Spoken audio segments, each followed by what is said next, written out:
বন্ধুরা দেখো বাবার জন্য ওষুধ নিয়ে আসলাম। ওষুধ ফুরিয়ে গেছে। একটা দুটো তিনটে চারটে সুগারের ওষুধ, প্রেশারের ওষুধ, ব্রেনের ওষুধ নিয়ে আসলাম। একটা ডায়াবেটিক পাউডার নিয়ে এসেছি।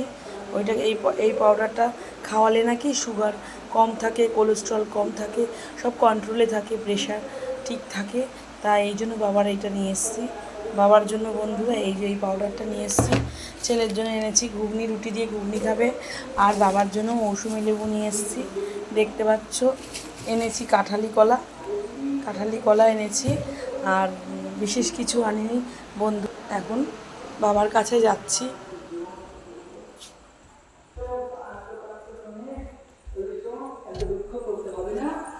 বাবা ওই ঘরে আছে বন্ধুরা, চলো দেখাই বাবাকে। এই দেখো আমার বাবার দেখো হাতে চোট লেগেছে, পায়ে চোট লেগেছে বন্ধুরা। কোথায় লেগেছে দেখাও, দেখাও। এইখানে লেগেছে, পাটা দেখো।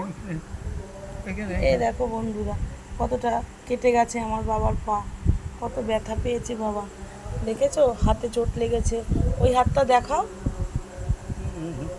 এই দেখো বন্ধুরা বাবার এইখানে মাংস উঠে গেছে, দেখতে পাচ্ছ? এইখানটা ব্যথা লেগেছে, বাবার হাত ফুলে গেছে বন্ধুরা। দেখো পাটা বেশি লেগেছে। তোমরা সবাই আশীর্বাদ করো যাতে আমার বাবা তাড়াতাড়ি সুস্থ হয়ে যায়, ভালো হয়ে যায়। কেন তুমি পড়লে কেন, কি হয়েছিল?